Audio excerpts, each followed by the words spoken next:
Oh yeah, that's right. It's getting much. If you can increase slightly more. Okay. More. Okay. Oh yeah, it's much better. Can all of you see? Yeah. So much better. Okay. So one of the group want to read for me. Brother James, is there anybody there who can read? Okay, you want me to read? Okay. Yeah, please. Conscience is a part of consciousness. It is not easy to understand the nature of consciousness, Chantanya. When you want to understand it, you have to understand one part of it, namely conscience. Conscience is a weakness. It is also known as awareness. A weakness requires a basic of its functioning. That basis is that of which you are conscious in the waking state. Conscious in the waking state. There are these three states: conscious, conscient, and consciousness. The first state is related to the senses. Conscience is related to the mind. Consciousness is related to Atma. The division of these three states has been made for the purpose of understanding worldly processes, and this can be illustrated by an example. A conference of doctors is held in a hall. There can be different specialists present in the hall, but the name doctor is only one and applies to all. Each one may have specialized in one part of the body, like the heart, the ear, the brain, the kidney, or any other part. The body is one and has been divided into many parts for the purpose of specialization. But all specialists are doctors. Likewise, all are forms of the Atma Swarupa. But in terms of how people earn their living, one can be a laborer, a civil servant, a trader, or a farmer. These different names are based on the occupation pursued by different persons, but they are no permanent status. Similarly, although Atma is one and the same in everybody, distinctions are made among different people on the basis of their physical and other characteristics and their relationships. For instance, if there is an accident to an aeroplane, one's interest in the fate of the individual passenger is increased if one's kin were traveling by that plane. Otherwise, people are interested to be informed about the detail of the accident only out of curiosity. In the same manner, with mere information, in the same manner, as long as the Atma is not considered as your own, your interest in Atma is concerned with mere information. Once you know that Atma is the self that is present in everyone, the process of transformation takes place. There is only one and nothing else. Sorry, I can't read this. Unnadi okate anyamu ledu. Thank you. It's a Telugu sentence. Okay. But as long as the mind and body remain, it is difficult to experience this oneness. In spite, however, of all of the difficulty, everyone must strive to discover the true self. Sairam, I think that's it. Yeah, Sairam. So we'll go to the question. So basically, the question one is for this stop share here. Stop share.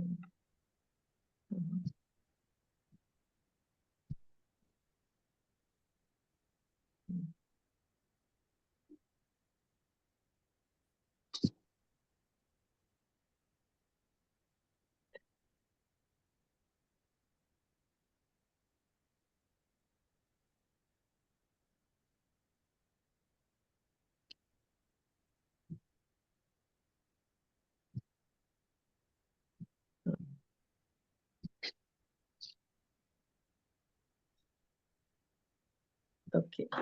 So conscience is a part of consciousness. We read the whole thing just now. So the first question given to us is, finally, Swami said once, your conscience is your guru. How do we reflect the contents of the above message and come to this conclusion? So during discussion, actually, I didn't attend that breakout session. I was at the drama rehearsal, but in between I did join, and Sister Chandrika had compiled these notes for us. During the discussion, Brother James said, mind needs control and management. Lots of problems that the monkey mind can create. When you replace the mind with guru or conscience, world will become more focused. One needs to apply the teachings of Swami. Conscience is like a witness. Brother Rama said, SSC helps to develop the mind. Heart is your conscience. Wait for some time to speak. Listen and examine your thoughts before you speak. So basically to reflect and not to immediately shout out or blurt out any in anger. So in both their answers, we find that one says it is the mind and the other says it's the heart. From our passages now, Swami seems to have said it's both the heart and the mind. So and in this way, he says, this is also part of the points that was given in the passage just now. Swami says you are the three aspects. Why is this thing sticking in there? Sorry. Yeah. Something is going on. The one you think you are, the one others think you are, and the one you really are. So the one you think you are is related to conscious. It is mind that is closely connected to the body. The conscience, the one others think you are, is that your mind closely connected to the Atma. And consciousness, the one that you really are, is your very self, your Atma or Brahman. If you speak in Vedanta language, it's Atma. If you speak in you call it Brahman, which is actually just all-pervading. It means all-pervading, and the way you're supposed to be is to follow the conscience all the time. Conscience is the mind, is the body, and it's only in a body that we are able to realize our true potential, our true selves. That is that we are really the Atma and Brahman. But if you but Swami tells us that body is like a water bubble on a leaf. It's just there for a very short. It's like an instant. You can disappear in an instant. The conscience, on the other hand, is very closely connected to consciousness, and that is the one that you have to follow at all times. Consciousness itself, in the passage we saw that he says it is not easy. It's not. Where is the passage again? Huh? It is not easy to understand the nature of consciousness or Chaitanya. So what we have to really focus and understand is conscience as a witness. It's a witness, it is awareness. But then Swami also says mind is a mad monkey. So if mind is a mad monkey and we are not supposed to allow it to dictate, and then he says follow conscience. So that's where we realize that the mind is actually in two parts. Mind that is connected to the body and mind that is connected to the Brahman. I just need to stop share for a second and go to my... Sorry.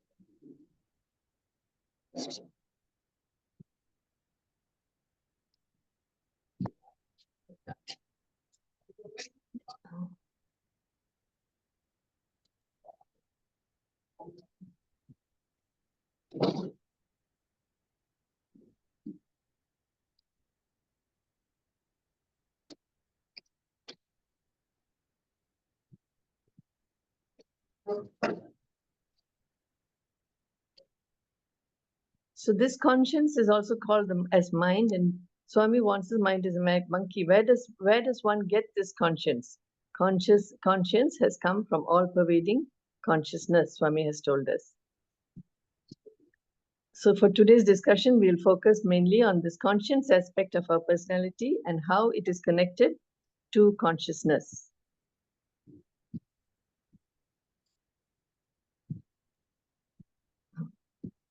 Let us look at what the mind actually is. The word mind that we casually use is said to be divided into 4 levels: the subconscious, the superconscious, the higher mind, and the lower mind.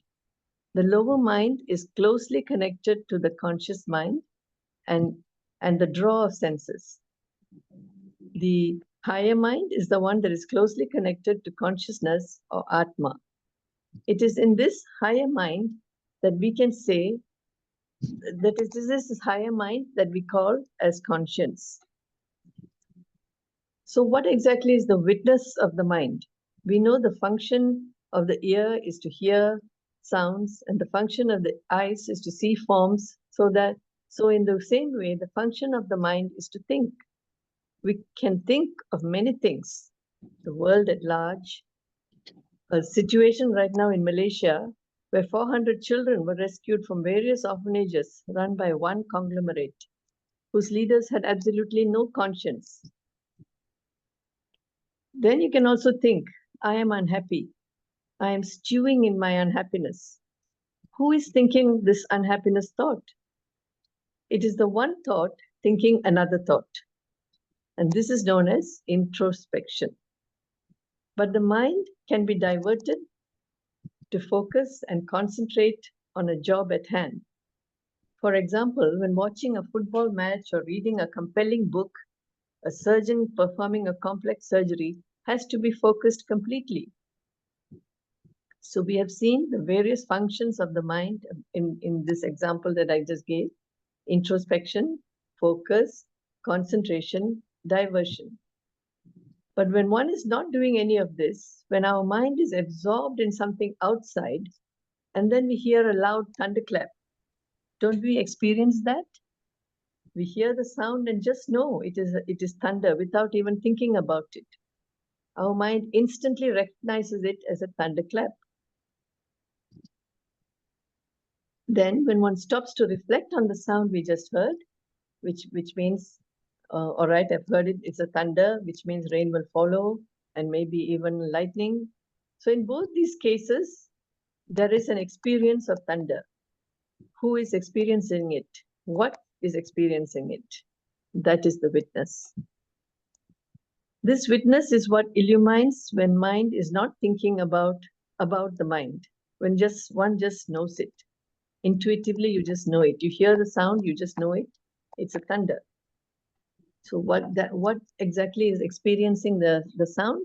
And that's the point we have to understand and take the conscience as a witness, the mind as a witness. This little bit was taken from a talk by one Swamiji. I'll share it in our group later. Saram sister, perhaps at this juncture, any questions from others before we move on? Can anybody? Can I say something, Tara? Sure. Sister, yeah. You go to your slide 4. My The slide 4. slide where you put those yeah. The one you think you are, yes, conscious, mind closely, because you're connected to the body, very gross. Yeah. The second one, the one others think you are, how can that be the conscience? When the mind is closely connected to the Atma, yes, that second part. The first part, conscience. How can conscience be the one others think you are? That means this is the conscience of whom now? It's I would like to know. It's the conscience in ourselves that is closely related to the consciousness. It's the mind in us that is closely related to the consciousness. Yeah, but can we use those words, the one others think you are? Because there's another coming out, which is an object again. It's not subjective. But that's Swami, actually Swami saying, you see here, conscience is a witness on three states of your personality: conscious, conscience, and consciousness. Yeah. So, yeah, Swami is Swami saying that I put into this. So conscience is what we have to follow, and conscience is related to in ourselves. All of it is within ourselves, and this one is related to the self, the Atma or Brahman or whatever, but the other one is the lower mind, which is still related to the body and the senses. So maybe we'll come to it, I think, as we go on in the next. Thank you. Yeah. Okay. So this was anything else? Anybody else have anything else to ask? The other thing is, sister, to me, conscience is like the heart had to come in, as Brother Rama said. Conscience, the heart is definitely there. Yeah. Because conscience will tell you what is right, what is wrong, what is bad, what is good, The heart the discrimination, the very natural reaction, Yeah. And then we human also given the wisdom and discrimination. So most people, when they are not on the study on the spiritual things, will always use the mind, use the mind. But then when you are on the spiritual path, yeah. But when you're on the spiritual path, you know that Swami said you are given the wisdom and discrimination. So we use that. We try to use that. So when we use that, we also need the heart, So I think the combination, for me, I might be wrong. I feel that wisdom, discrimination plus the heart will be very close to the conscience, very close to the Atma. But you can be wrong also, right? Because we have come to the unknown experience, unknown area. Right? So we only can do our part. That's why Swami said conscience is only a part of consciousness. It's not the total. The total, yeah. No, he says it's a part of it. Yeah. Because the consciousness, as he described in the passage above, consciousness is Chaitanya, which cannot be understood by layman, by us, any of us. So he says we just focus on the conscience, which is what we have to follow. And this conscience is the one which have to closely be connected to the Atma. And how it gets closely connected to the Atma also we'll be looking at in the next slide.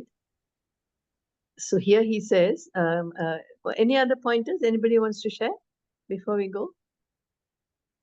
Yeah, Sister Tara mentioned about 3 words: conscious, conscience, and consciousness. Yeah.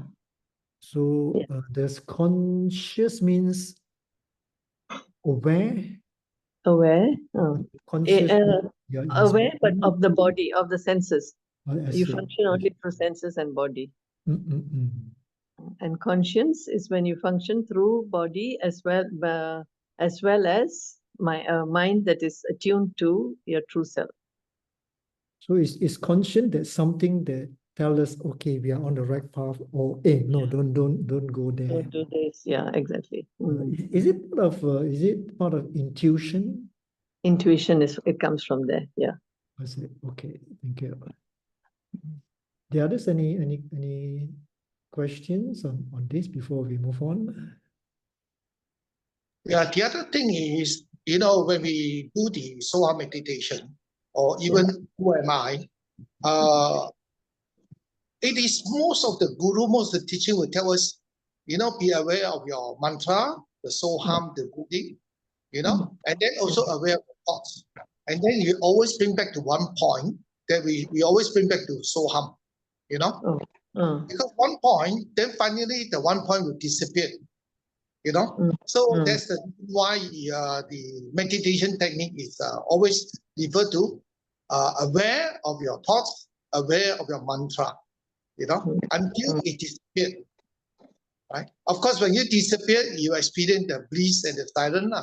And then, and of course, that is the consciousness itself. Of course, there is still higher level to go. That the only start. Right. Then the other day, I was talking to Brother Ken, I think last week I talked about the purpose of meditation is to become a witness, you know. So most of them in meditation will say, use the word awareness, awareness of thought, awareness of your mantra, okay? Awareness. So is there a difference between awareness and witness? Then after thinking very deeply, I felt probably there is a difference, you know. See, when we are aware of the thoughts and aware of the soul harm, sometimes we carry away by the thoughts. Right? We got certain thing very important or certain thing very urgent. Suddenly we will carry away and then forgot about coming back to the mantra. Right? Because, and it's okay. It's okay. The mind will run. We let it run. And then if you remember, we come back again. We don't force, you know. We don't concentrate. We let it flow, you know. But when you become a witness, it's different now. You are witness of the thoughts and witness of something, but you are not carried away. I think witness probably is a deeper level. Before witness is the intuitive level where you just know. It's there and you just know it. So it's after you become aware and then only you become a witness, I think. The who is meditating, who is focusing, that point when you get to that is the when your conscience has become the most consciousness. To me is that the thoughts and the mantra certainly doesn't affect you. You become a witness. It doesn't, I see. Okay. Yeah, because the witness, you are not affected already. So that's where the peace, the silence will come in later on. Oh, okay. So I felt there's a difference, a slight difference there. There's a slight difference there, Sarah. Can I say something, Tara? Yeah, please. Yes, Sister Purna. See, awareness is the subject. That is the total consciousness. Absolute total consciousness is awareness by itself. But when Brother James said to witness and to be aware, when it becomes a verb, then it comes to a lower level. From I, it becomes I am. So that's a lower level, which is your conscience, which you can say intuition and all that. But your awareness has got no qualification. It is just I. It's indescribable. Yes. Okay. The awareness to witness something and all that means from I, you've become I am to perform an action in the form of thoughts or words or anything. So that is I am, not the I. So awareness, pure awareness is I. To be aware is not I. It's I am. So the point that I said just now about the thunder, suddenly you hear the thunder, you don't stop to think, you just know. So that is that. So what is that? What is that, awareness or what? It's awareness, because you just know it's a thunder. You don't, you didn't who need knows? to stop. No, sister, who knows? When you say you know, you know, there's a dual words there. You know. No, it's you know, but it's actually which part of you know, the consciousness in you. You haven't stopped, you haven't used your mind, you just heard it and you really know it. So I think it's that consciousness part in you that knows it. Oh, thank you. Is that how it is? I don't know. We'll go on and see how it progresses. So okay, and then So I think, sister, it's important that we use the I, whether it's a small I or big I, because when you say I and this I am, we tend to lost, you know, which I you are talking about. So I think when we say the body self, that is a small I. Then the Atma is the big I, and that's how normally we refer to. So I hope others will also, when you want to explain, please use small I and big I. The difference is that, Okay. Yeah, the Jiva and the Paramatma, that kind of thing, right? So a small I and the big. Correct. Okay. So Swami then says one needs to develop purity and devotion to always function from a higher thinking and awareness of right and wrong. Swami says, to purify the mind and the intellect for the correct reflection of the truth, the first caution is regarding the food one intakes. And this is not a trivial matter when it comes to progressing on the spiritual path. He tells a Chinnakada. Actually, he was talking about the mind and all, and then suddenly he says, to purify the mind and intellect, your first thing to take care of is the food that one intakes. And he tells a Chinnakara of we think what we eat. And then a story of a pious Brahmin who was a great scholar and with a devout wife. And I think everybody knows that story, right? Where a monk came to visit and they were so happy to have him come to the house and invited him to a meal the next day. And the next morning, the house was all decorated and they made elaborate arrangements to welcome the guest. But at the 11th hour, the wife could not cook. She was unfit to prepare the food for the honored guest. And at that moment, a neighbor volunteered to cook the meal. And so she was brought in and introduced in the kitchen. Everything went off well and all were happy and they were all as happy as could be. So, however, one issue bothered the saint. He was eating happily, he was talking very well to everybody, but the saint got bothered. For some unknown reason during his meal, he was drawn by an overpowering desire to steal the silver cup which the host had placed near the plate. In spite of his best efforts, the evil idea won him over. Sannyasi was at rest only after he hid the cup in the folds of his robe and he casually conversed with the Brahmin over the dinner. After the meal, he hurriedly went home before someone could find out about this act. But that night, the monk could not sleep a wink. His conscience pricked him constantly, and he felt he had brought disgrace to his whole lineage. And all the ancient enlightened sages whose names he always invoked in his mantras. He had to go back, and he went back to the Brahmin's house the next morning, and he fell at the feet and returned the stolen articles with tears of repentance. Then this man, all of them in that place wondered, how could such a man stoop so low? Why did he steal? Then someone suggested it might be the person who cooked the food, transmitted this fault to him through the food she prepared. And when they examined the history of the neighbor, they found she was in fact an irrepressible thief. The tendency to steal had by subtle contact affected the food she prepared. This is the reason why spiritual aspirants are always advised to eat only fruits and tubers and when they reach a certain stage of pure spiritual achievement, to purify the mind and the intellect for the correct reflection on the truth. The first caution is regarding the food one intakes. So this is a warning that Swami gives. Then Swami also, pardon? Sister Tara, yeah. I think we can add in the other thing where Swami said you have to be a vegetarian because if you are not vegetarian, then you are killing, you are eating the meat and all that, anger, the jealousy, all that. That also affect your mind also. So what will be difficult to purify?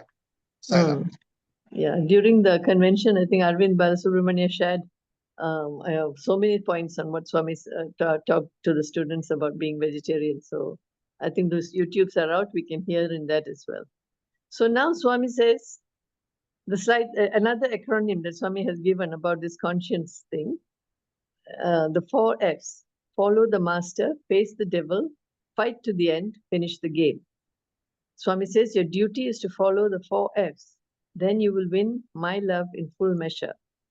Here too, Swami's injunction is to follow the master, which truly is your conscience. So I just want us all to just break up for a minute and not break up, we just blurt out what is meant by follow the master. Because in the 4 Fs, the first point he gives is follow the master. So, and here the point given is conscience. So let's just all blurt out what you all understand by following the master. Can anybody? Is the guru or his teaching? The guru and his teaching. The good teaching, I won't say any master, but at least the enlightened master teaching all that, you know. Okay, guru and his teachings, yeah. Okay. Anybody else?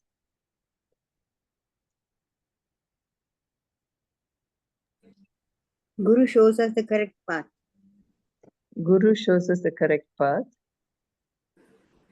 But we are talking about the following a master. So it needn't be just a personality guru. Okay, so it can be because here they say it's the conscience. So the conscience, follow the conscience. He shows the correct path to us. Yeah. And lead us for a better, for transformation and to Guru go. shows the way and we follow the teachings. Okay. So follow the conscience. Yes, that's correct. Anything else? Anybody has any other points? After you have listened to the guru, who's the external guru, Yeah. when it comes to your internal, which becomes your internal guru, which is your conscience. So follow the master here means it's not extrovert, it is introspection. And that follow the master is your conscience. Inside. Okay. Sairam. Yeah.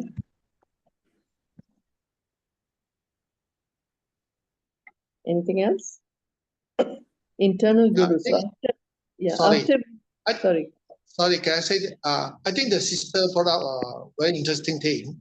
You see, even the guru were to share with us certain things. But if your conscience is very clear, you will also question the guru. You know, even Buddha said, whatever I teach, whatever I say, don't have to believe me. You know, you must have experienced it, learn it, and then from your wisdom, you know what is right, what is wrong. Yeah. And then the other thing we realize, even a guru say one thing which is correct, may not be right for another person. Okay. It depends on your level of spirituality also. Right? So the conscience will always, you know, don't just simply listen, but your conscience will tell you where you stand and where to questions. I see. Okay. So question yourself, is it? Question the guru and question yourself. Yeah, true. Because you feel it's not right, ma. Sometimes you feel what he said may not be right, you know. Like you know, I always say to people, somebody asked me, what about meditation? Somebody say, no meditation, go and do seva only. Oh, okay. So it's only referred to that person, but it doesn't refer to everybody. Right? Yeah. You know, the night quote, the first thing is meditation, right? Yeah, true. Yeah. So, yeah, okay. Is that like a few points we've got here? Let's see what the answers Swami has given. You go given. to a guru because you don't know the correct path. So you have to listen to his words and follow his words. Yeah, you just don't go to a guru because you have something in your mind. You are not sure about something. So you go to a guru and what he says, you have to accept it. Okay, let's see what Swami says here. What is meant by follow the master? Follow the master means observe dharma or righteousness. So follow the master means you just do the right thing by following the teachings. Your conscience is your master, so follow your conscience. This we already discussed. Then Swami says, life is a game, play it. That's another of his sentences. Life is a dream, realize it. Life is love, enjoy it. If you understand your conscience is your guide, and it should dictate your behavior. Whenever you enter into an action, you take conscience as your witness and your guide. So all of this is basically what we've already said. We follow the physical guru, and then, like Brother James said just now in the meditation, where you let go of the mantra, you let go of the soham, and in the end, you just know. You're just in that bliss state. So observe this injunction and put at least one teaching into practice. Your life will be redeemed. Always contemplate on God. Secret of happiness lies in chanting God's name. You can chant any name of God and redeem your life. So the guilt, either for when you understand your conscience is your guide and it should dictate your behavior, either for the good or for the bad, it is your conscience that is responsible. The guilt in you causes the bad. The strength and confidence in you should therefore do such things that will promote your confidence in your own self. So basically, you become self-confident by following the master. I think the word "the" is very important. Huh? Follow The master. the master. Yeah. So I think all of us are fortunate in knowing Swami, who is the master. Yeah. Because otherwise, there can be so many masters. Masters, yeah. Yeah, Following the master, yeah. Swami has given everything so easily, so we just have to follow his teachings. You know, any one saying at a time we can take up and practice, and that is answer. Swami says, what does he say here? Yeah, so the next slide. We come back. So we come back to the 4 Fs. Once we completely accept and follow the conscience, which is called actually in our Indian language, in Malayalam or in Tamil, this conscience is manasakshi, the witness of the mind. The other 3 Fs are quick to follow, very easy to follow if you're really established in following the master. Facing the devil, fighting to the end, and finishing the game will become much easier.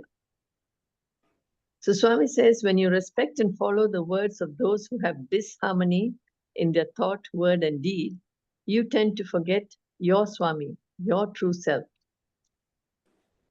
This situation is of your own making. Follow your conscience. I never force anybody to do anything. What is the reason? The reason is that one has to follow the dictates of one's source, the conscience.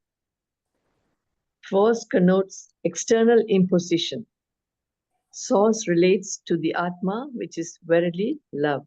So cultivate love. Love is my highest miracle.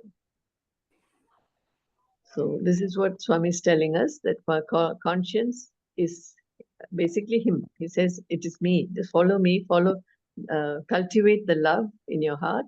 And love is my greatest miracle. Just keep on being loving. And you can then do the rest of the Fs. The face the devil means overcoming the temptations that beset you when you try to earn wealth. Who do you think is the devil? It is all the wealth. Do not have excessive desire for wealth. Throw out this desire, face boldly the difficulties in life, develop self-confidence, which will lead you to bliss. Never harbor worries and anxiety. Gain sufficient strength of the body and mind to face boldly the difficulties and sorrows that may confront you in life. So after facing that devil, fight to the end means struggle ceaselessly. Wage war against the 6 enemies that are led by lust. Think good, see good, do good. When you see you are good and when you think you are good and have good thoughts, you will not do bad deeds. You will think good, see good, and do good. And finally, you'll finish the goal. This means do not stop until the goal of moksha, liberation from ignorance and delusion. You have taken a human birth and you have entered the sacred human life. You have to attain divinity in your lifetime. There is nothing more valuable than this. By making appropriate efforts, you can accomplish anything, and by contemplating on God, you obtain divine strength. It's only because of the monkey mind that you entertain doubts. So this was the Manasakshi bit, the bit on witnessing the mind. Can we have open discussion over this? Yeah, Ken, sure. Yeah.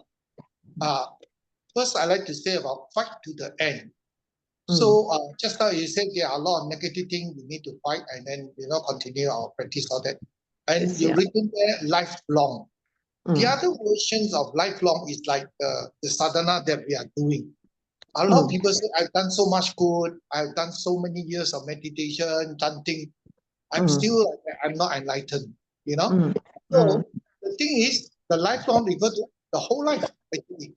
Right? Yeah, it's lifelong. It's not 20 or 30 years. No, it's lifelong means for the whole of this life and maybe another few lifetimes before you reach the level. True. Yeah. True. The other point that I like to bring out is very interesting.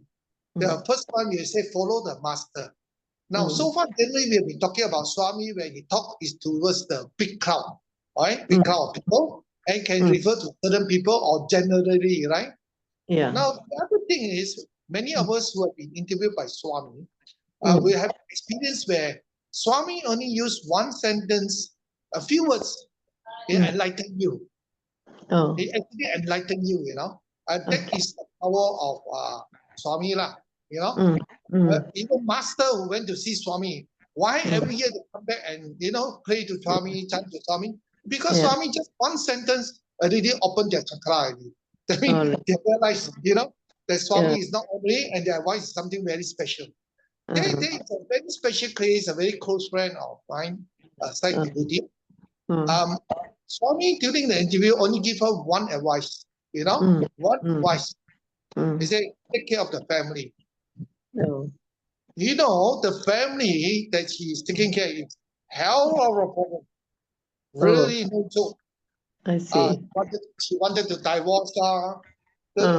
Before time, you know, because the husband was terrible, you know, probably gambling, do not listen and all that. A lot of problem actually. I think the ordinary wife will straight away give up, you know. But because the Swami one words, take care of her. Till today she took care, you know.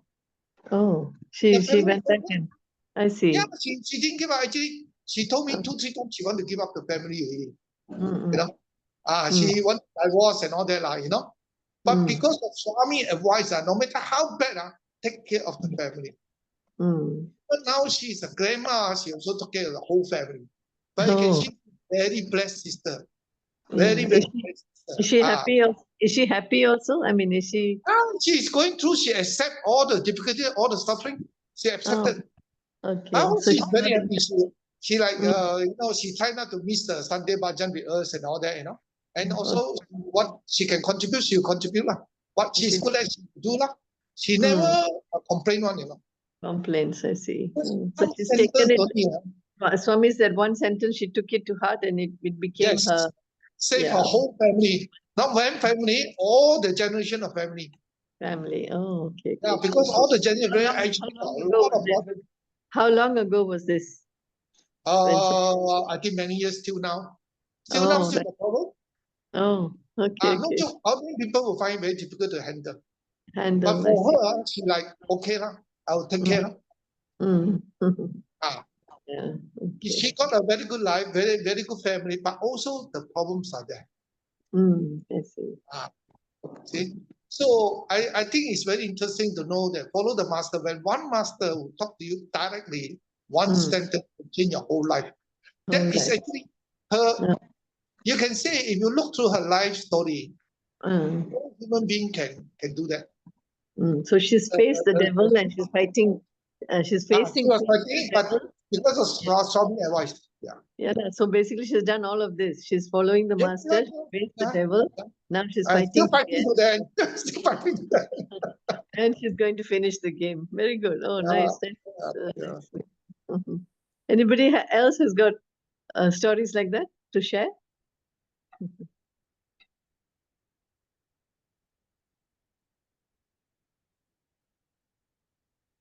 No? Okay. So basically, I've come to the end of question 1. These are some of the take-home points that we discussed just now. Difficult to know consciousness. It is all love and it is the basis of conscience. Conscience is awareness and witness of the mind. You are not one person, but 3. So the first person, don't follow. The third person, very difficult to even get close to. It's to fight to the end kind of thing. But the middle person is what you need to follow, the conscience. Follow the master, which is your conscience. So these are the take-home points from our first discussion. And anything else anybody wants to say before we go to question 2? Actually, it's not fully prepared, but we can just start by the with the points. I think the other thing is all of us can practice this, not only during meditation. If we can practice awareness, weakness to our thoughts, weakness to the surrounding that's happening, you'll find that, like Brother Rama said, don't react. That's the thing. You know, you use your wisdom, your discretion, and then you take the right action. I mean, you don't react. You do the right thing lah.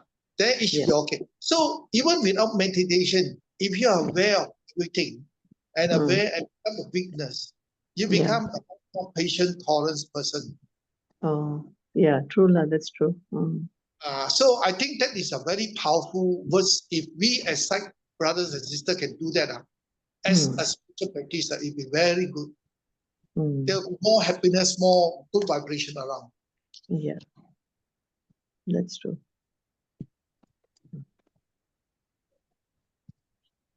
So actually, this is a small miracle that happened to me. I mean, happened when Brother Billy called last week and said, "Can we do? I think Brother Group 3, Group 2, Group 2 and 3 are not free this week." I said first no because of that program going on in Batu Caves, and I've got a few things. And I said, then I just came downstairs and I sat in front of the computer, and these points, this slides is not done by me. It was there online. I just clicked my points, and it immediately came up right there. All of these slides were there. Swami's students had done it before. So I said, it's not that difficult to, do it, and I'll try it out. So, okay, so we go to the question 2. Oneness can be only experienced by our Atmic self. Hence, from your daily experiences involving body and mind, assess how far or near we are to our Atmic reality. So in that passage above, it says oneness can be experienced only from our Atmic self. Hence, daily experience involving, so it's not like we don't want high flow applying, from some points where we just from our daily life, body and mind, how close are we to our Atmic reality? Swami gives the example of the plane crash. When we hear of a plane crash, it only affects us as far as if we had somebody traveling on the plane. If it's just another plane crash, we just listen to it and we say it's a piece of news to us. It doesn't really affect us. So here I just want to add anybody can share points. How far? I think Sister Maya, are you on the call? Sister Maya, you had a nice example to share the other day. Yeah. Sairam. Sairam. It was in a Gurudwara. We were doing some packing work, and there were quite a lot of people who were involved in the packing. And we had asked this particular lady who's from the Sai group, and she does a lot of seva. She does this protasi seva, and she's kind of experienced, and she knows about packing and how much to put in a box or whatever. So, if we called her, we said, "Can you please help us in the Gurudwara to, supervise all the volunteers?" She said, "Yeah, fine." So she came all the way, and we did our packing, and we had to pack, I think, almost 2,000 boxes. But we ended up doing, I think, 1,005 or somewhere there. And she just told someone there who was also a volunteer, but he is a regular volunteer in the Gurdwara, and he's kind of old, and he comes regularly. So my friend was with her. So there were 3 of them, my friend and this lady who came to help, and this guy. So she just said, "Oh, there's some shortage of food. Maybe the way they kind of measured or the proportions were not right." She just said it very lightly, and that guy got very angry, and he told her, "Look, we are very experienced here, and you don't have to tell us what to do." So she was kind of taken aback, but she didn't utter one word. She just stared And this friend of mine came and told me, she said, you know, this lady whom you called to come and supervise, this man told her, because she also was very upset. We are calling someone to come and help us, you know, someone outside. So I went up to her. I said, I'm very sorry. This old man came and spoke very, you know, harshly with you. She said, sister, but I didn't hear anything. Swami blocked my ears. I said, oh my God, if it were me, I don't know how I would have reacted. But I mean, I prostrate at you for being so patient and, you know. So she kind of, you know, just brushed it off. And I kind of looked up at her. I said, wow, that's really, you know. Yeah. So, I mean, you can talk more about it now. Yeah. Basically, it's we can see that she's functioning from a conscience level where she knows how to hold her tongue. She didn't erupt in anger. Yes. Yeah, and her senses are under control. Basically, she's off the body. You know, the conscious point that was shared just now. We mentioned. Yeah. So yeah, she's on the conscience part. So that means the conscience told her not to be to react. And yeah. True. That's nice. Mm. Then was there another pointer that I think brother James, you had a point also, there one anything on the conscience? Okay, you are talking about something. This is everybody try to experience the Agni self. Yeah. There's no way we can judge how far or how near we are to, you know, to experiencing the Agni reality. Yeah. I think one of the best way to experience the Agni is through meditation. Through meditation. We also know that it's only meditation we can have a spiritual wisdom, which Swami used, right? It's the only way. Even what Krishna also says the same thing. And we also know that for meditative work, we need the Karma Yoga, the Bhakti Yoga to support it, right? Because then even your meditation cannot evolve to the highest level, okay? So I share my experience with you in that you hold on for a minute, some noise. Close the door. Close the door. Sorry. Okay. So after 20 years meditation, why I stick back to meditation? The first thing was I look up to Buddha. I went to meditation. That's the reason why I was interested in meditation. So after 1 year practice, I did experience the deep level of meditation. Then I realized, wow, it's something very, very different. You know, you can't even wake up your body, you know, when you experience deep meditation, not even self-realization or not even at this level yet, you know, but very deep, you find so difficult to get up, you know, right? So that was the first experience. And then the other experience was after 20 years meditation, I did experience the silent bliss a few times. That time I didn't know it's called silent or called bliss because I was not yet come to sight movement yet, you know. So I did experience the silent and the bliss. And when I come to sight movement, and then Swami said, you know, the silent, the bliss actually is God. Then I got a shock of my life, you know, a shock, you know. So to experience the Agni, I mean, this is just a taste of it, So as you evolve by doing all the sadhana, not only meditation, your seva is important, the devotion is important, right? Because those are the foundation, okay? So some of the experience you know, you are evolving to that. Like for example, I give you some of the experience that I have. Probably some you might also have also. Like if you are a meditator, regular daily meditator, if you go to a low spirit place, those way like you go for a funeral, or maybe you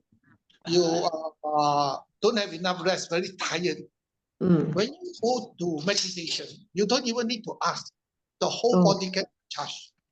When you are meditating, you feel the body actually charging, you know. It's so nice, like massaging like that, you know. That's why it's so what I'm sharing with you is, brother and sister, but you all must not copy, you know. Hey, James say, got charged like battery there, very nice, so I must feel it. No, you cannot, you know. You don't ask for all this, it come by itself, right? You ask for all this, it will never come. Never come, I see. That's why. So after your 20 minutes, you find that, wow, your body totally recharged. Your energy is different. Go back to normal. From down automatically to like 90, 100%. That is the beauty of know when you are spiritually evolved. But I'm saying this, it doesn't mean you know Soha meditation, you're going to experience that. No. Because it takes years of experience, years of practice. It's not like 1, 2 years, you know. Oh, okay. You have to keep in mind. But I don't know, probably your past life you have been a meditator. Probably 1, 2 years you can get that comes up again when you started up at this time, right? Yeah, okay, I see. Yeah. The other experience is like sometimes you see a guru, you see light. Sometimes you see good side members and you see light in them, you know. And that is a beautiful experience. Because when you see light in those people, you know that they are very good people. At one time I went to attend a guru, very elderly, so also very popularly known. I see. First time I went there, I always talk to Swami in myself, you know, God in me. Say, Swami, show me a sign if this Swami is really a good Swami. So he actually showed me a sign, you know. What happened? The Swami actually came near me, you know. So, so you'll be very surprised because he's supposed to go inside the hall, but then he walks to you and stand in front of you, you know. He might be walking other, but he actually walked to your position. So you realize that, hey, you are talking to God, it's not joke one, he actually answer you one, you know. Although the guru might not know it, you know. But you ask a question, but he answer, you know. So these are very good experience, right? And then that, there was once a guru called, I think, Balaji, I think it's called Balaji, right? Always teach meditation. So a friend invited me to Patukave in the hall. I was waiting. So I was front. You know, normally the guru will come by the front. I was sitting in the middle, you know. So I was looking at the front, waiting for the guru with my wife and another friend, you know. Then suddenly I feel like meditating, you know. Very, very good vibration, want to meditate, you know. Then I saw everybody putting their head looking behind, you know. And the guru come from behind. And he was like, you know, 30, 40 feet away from me, you know. The energy is so strong, you just want to meditate, you know. So, you know, because he's a meditator guru, you know. Then at times, sometimes you can, sometimes you experience like, oh, today might not be a good day. You might think it's negative. No, I don't think so. Sometimes, you know, today is going to be, you know, a low day, you know, low, you know. So instantly, you take action. That means you pray, you slow down, you be careful. And the day is okay. I see. You know, the feeling is very strong. So you just like, hey, today don't play. You have to be really, really careful, you know. Oh, yeah. Okay. And then after more than 20 years of meditation, still haven't gone to see Swami. First time I heard God's voice. And, you know, my former guru never told me about God's voice. I was never informed about God's voice. But I knew it's God's voice. You know, just few months or maybe less than a year, then I went to see Swami. So that was the first time I heard the God's voice. And sharing with you, the first God's voice was interesting. It was a test. It was a very difficult test. You know, when he spoke to me, I said, he said, let's see. You know, the boy said, let's see. You know, it's just something very simple, something very honest, something that you want to do. But the God said, let's see. I thought it's very easy, you know. I tell you, the 6 months I went through was tough, very, very tough. And, you know, you're very worried whether you make the right decision or wrong decision. No joke. Something simple, very, very complicated. But God knows, but you do not know. At the time, I didn't know that it was so difficult. If I not so difficult, I would not have suggested the you know, the thing, you know. So that was very interesting. So I think the thing is, when you hear God's voice, doesn't mean that sometimes, like the other time is God will give you instruction. Like I said, open the letter, you know, something like that, you know. So doesn't mean it's like chatting like I'm chatting with you like that. No, it's not like that. It's a very, very simple, straightforward, you know. And the other voice I heard was, why not you write a program for meditation? No, just one sentence only, you know. I see. So that's how this is my experience, So that's so like you feel that touch with consciousness. You know, when you are the draw is there, basically, so you can feel that. I think being a meditator for 20 to 40 years, you are actually very silent inside. Although you are active outside, but inside you are silent. That's why anytime you can hear the God's voice, you know, doesn't mean I meditate only can hear. No, I was walking back from the bank when I heard the voice. At one time I was meditating, then I heard the voice. So it can be anytime, any place that you will hear the voice. I see. So these are some of the few examples. Then you know that you are spiritually evolved and having a taste, experience what God is, and you know you are going forward towards the. But how far, how near, we do not know. So we only have to practice daily, do His work, you know, and then enjoy the journey, lah. Okay, that's true. So, okay. Sister Chandrika, got anything to share on this topic from daily experience? Yeah, Sairam, actually, how far or how near we are to our Atmic reality, it all depends on whether we can hold on to Him and whether we hear His voice within us, you know, and how connected are we to Him? But for that to happen, you need to let Him in the first place, right? And how, with what intensity do you really let Him in? How often do you actually let Him in? Or do you really want to let Him in at certain times? Times. Oh, okay. When you know you're not doing the right thing. Okay, yeah. Right. Okay. Just a simple example, you know, I will notice that when I'm doing my arati, you know, and if ever my thoughts, you know, are not in within that arati thing, you know, while I'm doing it, I mean, my thoughts are not focused, immediately I find the flame going off. And then I correct myself and I say, oh my goodness, there. So many times that has happened. So many times it has happened, you know. And then when you're engaged in a long conversation on the phone, immediately it is cut off. And I know that it is Swami saying that, look, this is enough. Enough, yeah. And then I call my friend and I said, and I'll say, I think Swami is saying that this is it. So I think it is your connection to Him, right? And strangely enough, this particular, you know, the homam that we went for, I think it was Dr. Ramasamy, isn't it? That was his name, isn't it? Who conducted Ravi Ramasamy, I think, something like that.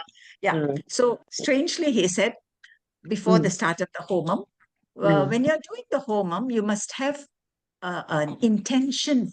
What are you doing this for? You know, you want to achieve something. And that is why, and there's a desire. He says there's a desire in you. And this homam, by doing this homam, you are fulfilling that desire. Whatever is sankalpam, they made us do the sankalpam, isn't it? Yes. So anyway, I asked for Trikarna Shuddhi. And that has kept me on my toes. Not because at the end of the homam, I've achieved this Trikarna Shuddhi. No, I think it has like made me very, very conscious that I've asked for this. And therefore, I am like checking on my thoughts, words, deeds, TWD. Yeah. Okay. You know, it's not so much that the homam has achieved it. It is more like I'm more on my guard now. Basically, you're more aware that this is what you need to focus on. I've always been aware, but I'm like checking myself more with constant integrated awareness. Yeah, that's it. And no, I am very, very far away from Atmic reality, but I'm trying. No, That's but then about basically in some reactions and responses in our life, we realize that we probably are like this story Sister Maya told us about that lady who didn't react at all. So she didn't even hear it. She says her hearing was blocked. Basically, didn't hear the negativity that came to her. So this way, that was what Buddha also told, that particular thing, no, that he can't hear. When this disciples spat at him and rebuked him, he also said, I can't hear. Yeah. But when he came to apologize, Buddha said, I only see I don't see any negativity in you. In you, okay. So, that was what didn't Buddha he said. also say that if I don't accept it, it goes back to you? That's right. He also said that. Yes, yes, yes. But this particular thing, I remember this, that Buddha said, I can't hear anything. I can't hear anything negative. Oh, okay. Okay. Yeah. Yeah, so that's it. Well, maybe Rama, you want to say something? I think Brother Rama is not on the call, is it? Oh, I don't okay. Probably Girija wants to say something, the group. Girija also is not here. She's gone to Melbourne. Not She here. was. No, it's my computer that shows her name. Oh, okay. All right. Okay, maybe someone else would like to add. Sister Purni, would you like to attempt this? Like daily experiences from your involving body and mind. How close are we to Atmic? Sairam, got nothing to say. I got nothing to say, but there's nothing to say. Actually, there's nothing for us to talk at all. Absolutely. From what I say, what I think, there's nothing to be spoken of, nothing to have a dialogue upon. And, just don't, just be yourself. That's it.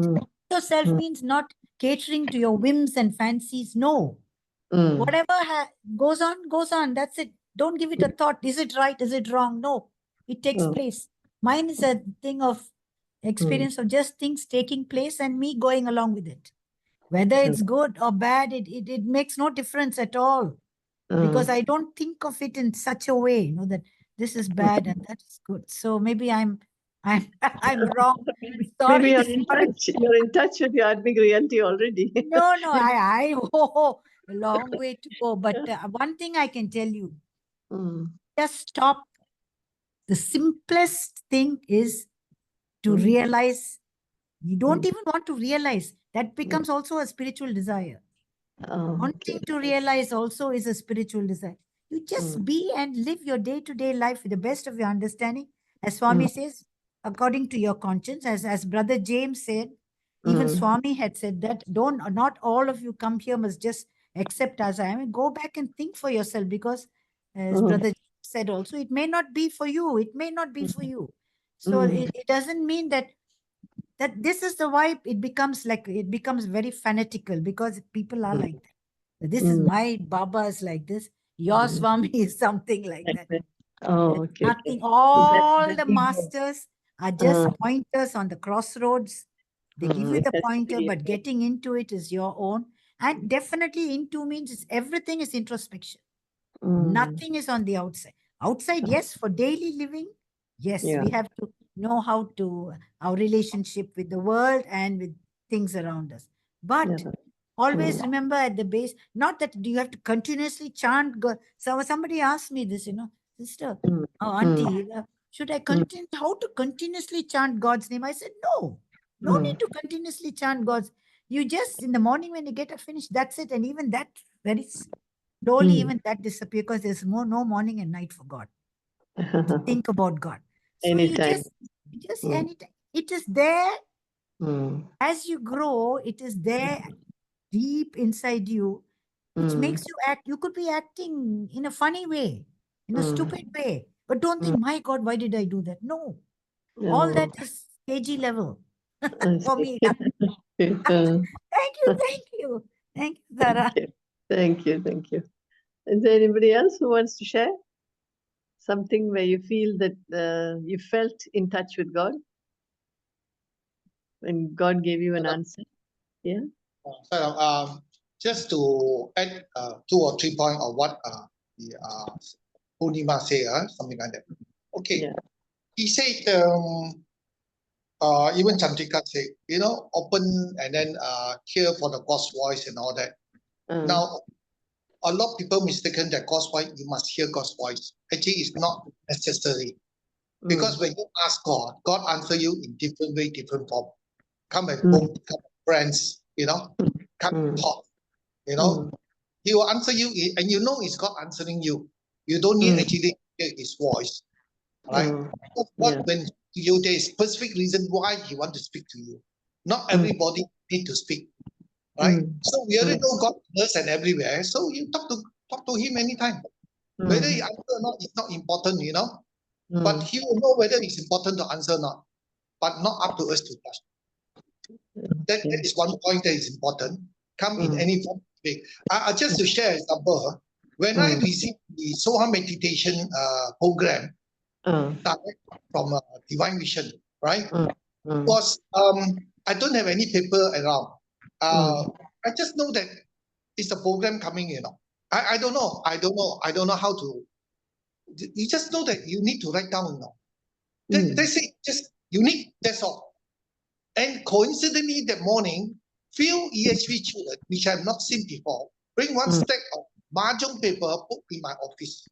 And then they never tell me instruction, never come back and collect the mahjong paper. So who are those children?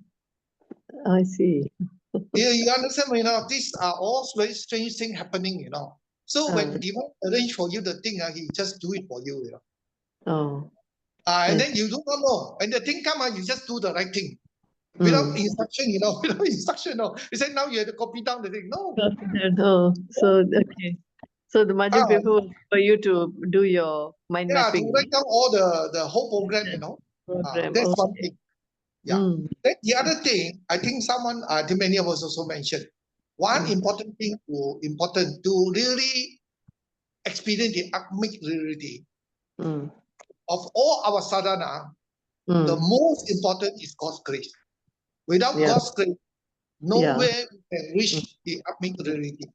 So you can do a lot of seva, but if your intention of doing seva, that if without purity and love, you won't get this.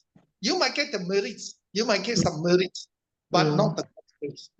I see. Yeah. So you must do it with pure love and the passion to do it and the love of doing it and the joy of doing it. Then the grace will be there. Even that we dare not say is grace, correct? Because only God knows.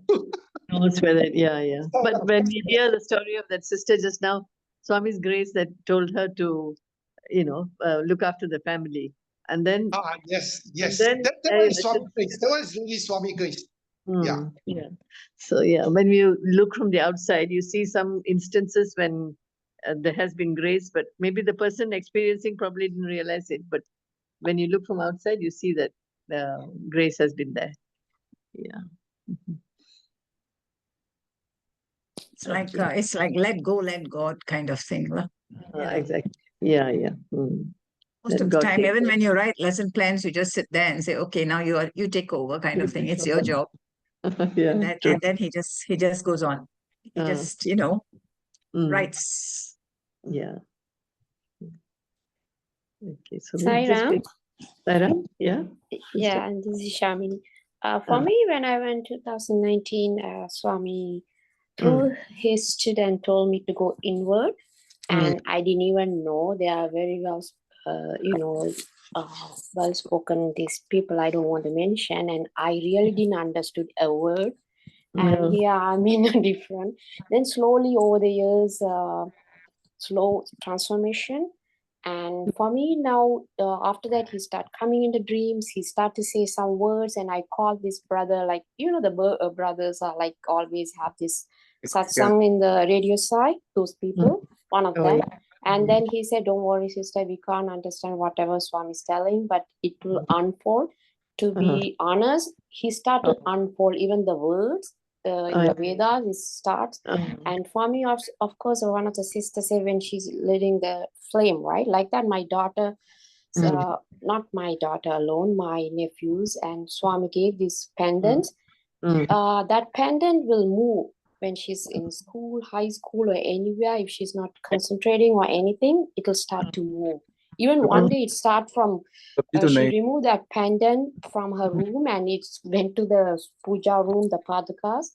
It's like that. And then if it's a good day, I will see 100 birds in my driveway.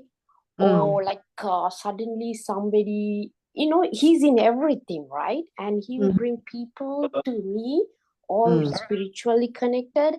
And one of my this sister I sat for after some festival, and she said Swami told her not to go out of the house on Thursdays. How much she tried, and she basically saw Swami in front of her, and she and me became friends. Her brother James came to my life, I don't know how, and he only brought me to y'all. And so Swami just even told me not to go for all the satsangs.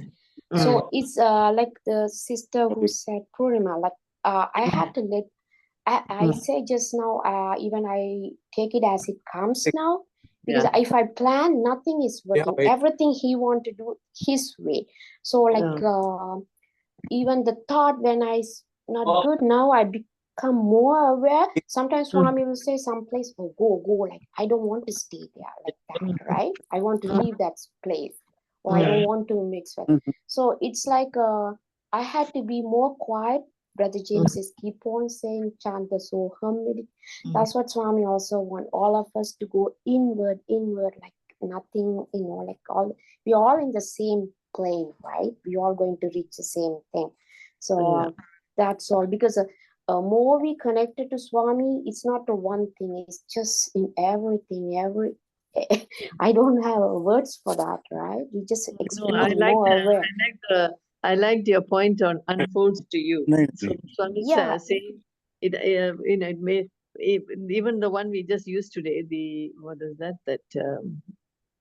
This one, following the master, facing the devil. It looks like just a sentence. I mean, we can't make anything of it. And then suddenly, when you read it thoroughly and you look at this conscience, the negativity, lifelong fulfillment, and then it unfolds to you in more and more points there. So it's nice. Even a couple of days, I see he put to say like a letter. He said, "Dear Rastis, my name," and then he wrote one line to me, and then now I had to wait. But he's going to unfold. Even before the satsangs, a few years back, like a small flame will come between my eyebrows, and I wake up, and then it's like a knowledge, right? Because I don't know myself, because I'm connected to body mind. Still, I'm in the body mind. I'm not anywhere closer to y'all, but I think the knowledge is start to flow, which is very important. The knowledge and the wisdom at the end, right? To experience that bliss, right? So he's slowly giving this knowledge. Then now we have to put it in the practice. That's all. Thank you so much, and thank you. I'm so grateful, all of you. Thank you, Sairam. Okay, so I think I'm going to just go to this last slide before the next remainder ones we will do next week. But this one, so this is the two eyes that Brother James brought up earlier. There are two eyes in everyone: the eye that is associated with the mind, and the eye that is associated with the Atma. Consciousness of the Atma is the real eye. So when this I is wrongly associated with the mind, it becomes ahamkara, or the ego. When the I associated with the Atma experiences Atmic bliss, it realizes that the universal consciousness is one, though it may be called by different names. So this is the small I and the big I. And basically this is the realization we have to get to. Even if we don't even try, like Sister Purnima said, don't even try it. It'll come. When God is going to grace you with it, it will come to you at a time when you are ready for it. So, Sister Tara, you said the small I is ahankara. As Brother Suresh said, looking outwards, extrovert. Whereas the big I is aham. Aham. Yeah. So that word has to be used, because many people, when you say ahankara, they some of them don't know there's a word aham, which is a subtlest. Aham is I. Yeah, the big I. Yeah. Aham is a big I. Yes, yeah, right. So we see ahankara, and that is thank you. Thank you, Simon. Okay. So Sister Tara, maybe we can invite Brother Ken or the wife Rani to talk a little bit See what's Brother Ken or Rani, can you say something? Sure. Okay. Sairam. Yeah. Can you hear me? Yes, brother. Ken. Actually, I am just listening to all these experiences and wisdom, listening sometimes with some awe. To be very honest, for speaking for myself, very far away from where you guys are, but learning a lot. So thank you very much for that. Brother James is. So when I have questions, I usually will give a call to Brother James, who is actually just living up the street from me. Oh, okay. And then I will learn from him. So this is a process that we will go through. And today's session, today's satsang was very interesting, and I learned a lot. Thank you. Sairam. Sairam, thank you. I don't hear you in our group, brother. In when we discuss in breakout sessions, you should join and give points. That group one, you were not around, right? Yeah. Sometimes we are not around, so Right. I see. we move around a bit. Okay. I see. Sairam, thank you. Okay. So I think it's 10 o'clock. Thanks, Brother James, for asking us to say a few words. Tara, this is the end of the session, I hope. No. Next week I've got about three slides to go through. Okay. Yeah. Okay, good. Is it we have finished the second question, right? Yeah, we finished the second question. Yeah. Right. Okay. So this is still part of the first question, is it? No. This is the start of the second question. There's some 3 more slides to be done next week, and then next week can take over. Yeah. All right. Sairam. Okay, Sairam, thank you so much, Sister Tara, for the nice session. So we look forward to the continuation of the topic itself. Okay, conscience is a part of consciousness. Okay, so probably next week the next 1 week you have more materials to come up with for next week's section. There may not be the whole. The whole session, brother. Maybe the next group can be also prepared. Okay. So with that words, okay. Thank you everyone for coming. Thank you.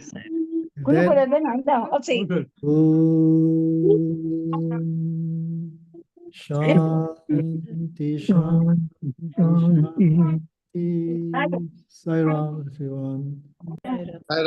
Sairam, thank you. Good night. Thank you. Sairam, thank you.